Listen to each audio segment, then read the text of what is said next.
आप सभी को नमस्ते। जय सिया राम जी की। आज हम बात करेंगे वृषभ लगन की कुंडली की।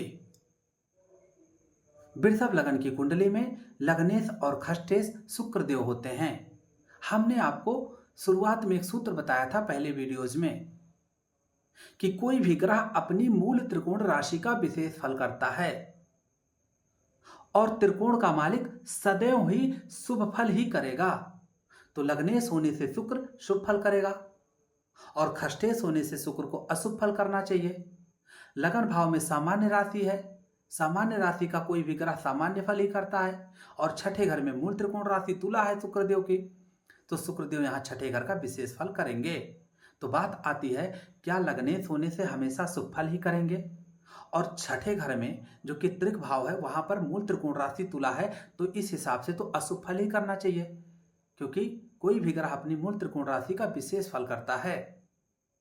तो इसका निर्धारण इस आधार पर किया जाएगा कि चूंकि लग्नेश पंचमेश और नवमेश होने से कोई भी ग्रह त्रिकोणेश होने से शुभ फल ही करेगा। चूंकि मूल त्रिकोण राशि छठे घर में है, तो छठे घर का भी अब कुछ विशेष फल लग्नेश शुक्र अपने में जोड़ के करेगा। छठे घर से हम रोग ऋण शत्रु को देखते हैं। रोग ऋण शत्रु हमारे जीवन में अवरोध, रुकावट, चिंताएं, समस्याएं और तनाव लेकर आते हैं। इसलिए लग्नेश होने से शुक्रदेव जिस भाव में बैठेंगे, जिस भाव को देखेंगे, उस भाव के शुभ फल ही करेंगे।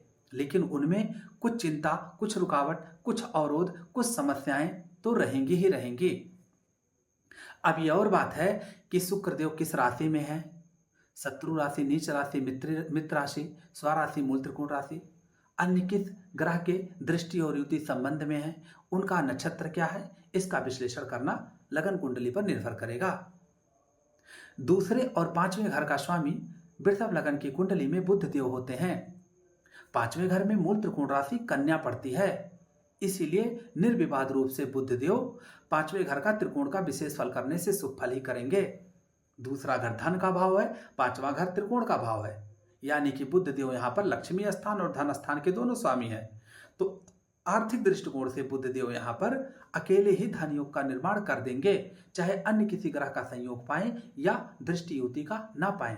लेकिन दूसरा घर मारक भाव भी है, तो बुध देव की सामान्य राशि मारक भाव में है और मूल त्रिकोण राशि त्रिकोण भाव में है, जो कि शुभ भाव है, लक्ष्मी भाव है। तो यहां मारकता का विशेष प्रभाव बुध देव में नहीं रहेगा और लग्नेश शुक्र बुध देव को अपना मित्र भी मानते हैं, तो बुध यहां विशेष मारक का फल नहीं करने वाला है। तीसरे घर का स्वामी चंद्रदेव है। तीसरा घर 3, 6, 11 त्रिष्टाय भाव में आता है, रोग के लिए अशुभ हो गए। तीसरे घर से मेहनत, संघर्ष, परिश्रम देखते हैं। मित्र, पड़ोसी सभी प्रकार के परिचित देखते हैं। तो चंद्रदेव की स्थिति बताएगी कि आपके जीवन में हित मित्र कैसे और कितने होंगे, जीवन में परिश्रम पुरुषार्थ का फल मिलेगा कि नहीं, परिश्रम पुरुषार्थ कर भी पाएंगे कि नहीं, लेकिन रोग के लिए बुरे फल कर सकते हैं। चौथे घर का स्वामी सूर्यदेव है। अब चौथा घर न्यूट्रल है, आपका समभाव है, तो क्या सूर्यदेव अच्छे फल करेंगे कि बुरे फल? कुछ नहीं। अगर सूर्यदेव की स्थिति अच्छी है, त्रिकोण भाव में है, केंद्र भाव में है, धन भाव में है, या ऐसी जगह बैठे हैं जहां अपने भाव को देखते हैं, यानी कि 10वें घर से अपने भाव को देख सकते हैं, तो न्यूट्रल का मतलब यह है ना काहू से दोस्ती, ना काहू से बैर, ना हम रोक देंगे ना हम कष्ट देंगे, हमारी प्लेसमेंट अच्छी है तो हम अपने भाव के अच्छे फल करेंगे, यानी कि चौथे घर का अच्छा फल करेंगे, जमीन जायदाद वाहन प्रॉपर्टी का। कुंडली में 7वें और 12वें घर का मालिक मंगल देव होते हैं वृषभ लगन की कुंडली में। अब 7वां घर मारक भाव है, 12वां घर त्रिक भाव है।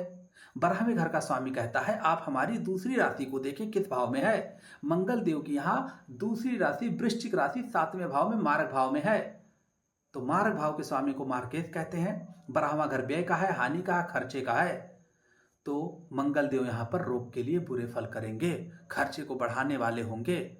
अगर मंगल देव की स्थिति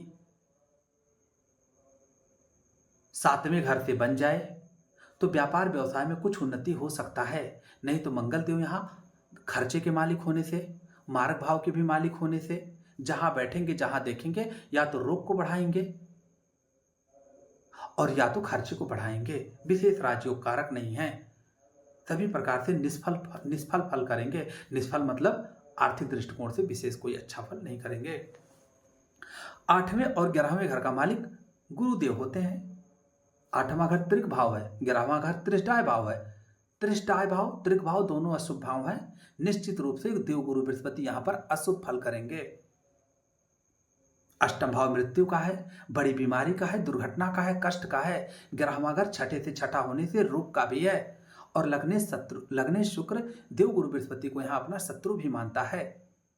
तो 8वां घर त्रिक भाव, 11वां घर त्रिष्टाय भाव, रोग के लिए देव गुरु बृहस्पति अशुभ फल करेंगे। एक सूत्र है, जब कोई ग्रह अपने भाव में बैठे या अपने भाव को देखे, या अपनी राशि में बैठे या अपनी राशि को देखे, उस राशि उस भाव के विशेष फल करते हैं। यानी कि देव गुरु बृहस्पति का संबंध अगर 8वें घर से या 11वें घर से पड़ गया तो उस भाव के अच्छे फल हो जाएंगे। बाकी 8वां घर संघर्ष, बाधा, कठिनाई, देरी, विलंब को दर्शाता है। तो देव गुरु बृहस्पति कठिनाइयां ही देंगे। लेकिन 11वां घर आर्थिक दृष्टिकोण से अच्छा फल भी करता है, क्योंकि 11वें घर में सामान्य राशि मीन राशि बैठी हुई है देव गुरु बृहस्पति की। इसलिए देव गुरु बृहस्पति धन योग में तो शामिल होंगे लाभेश होने से, लेकिन मध्यम धन योग का ही निर्माण करेंगे। 9वें और 10वें घर का मालिक शनि देव होते हैं। 9वां घर त्रिकोण का है, सदैव शुभ। 10वां घर केंद्र का होता है, न्यूट्रल।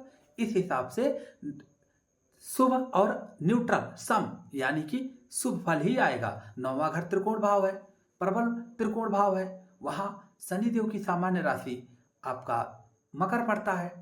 10वां घर केंद्र का है, वहां पर कुंभ राशि पड़ती है।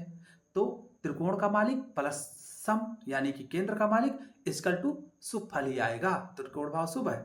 और एक सूत्र क्या बोला, जब कोई ग्रह त्रिकोण और केंद्र दोनों भाव का मालिक बन जाए, यानी कि किसी ग्रह की दोनों ही राशियां त्रिकोण और केंद्र दोनों भाव में आ जाएं, तो वह ग्रह कुंडली का मोस्ट ऑस्पिशियस प्लैनेट यानी कि सबसे शुभ ग्रह भी कहलाता है। इस आधार पे शनि देव यहां पर त्रिकोण यानी कि लक्ष्मी स्थानपति, केंद्र यानी कि विष्णु स्थानाधिपति होने से अच्छा फल करेंगे। और जीवन में भाग्य का सहयोग कितना है, धर्म अध्यात्म का सहयोग कितना है, 10वां घर कर्म का, पुरुषार्थ का कितना अच्छा सहयोग है, पिता का कितना अच्छा सुख है, कार्य क्षेत्र में उन्नति, प्रमोशन कितना अच्छा है, यह शनिदेव की प्लेसमेंट बताएगी। इस प्रकार से आपका वृषभ लगन पूर्ण होता है। फिर कह देता हूं कि नैसर्गिक पापी ग्रह शनि के समान राहु, मंगल के समान केतु और सूर्य जो कि क्रूर ग्रह है, यह कभी भी रोग और रिश्तों के लिए अच्छे फल नहीं करते हैं। अगर ये अच्छे भाव के मालिक हैं, शुभ राशि में है, शुभ भाव से संबंध बनाते हैं, कुल मिलाकर इनकी स्थिति अच्छी और सुखद है कुंडली में, यानी कि शुभ भाव में है, शुभ राशि में है, तो ये आर्थिक दृष्टिकोण से ही अच्छे फल करेंगे, रोग और रिश्तों के लिए अच्छे फल नहीं करेंगे। इस प्रकार से वृषभ लगन की कुंडली पूर्ण होती है। सभी को नमस्ते। जय सिया राम जी की।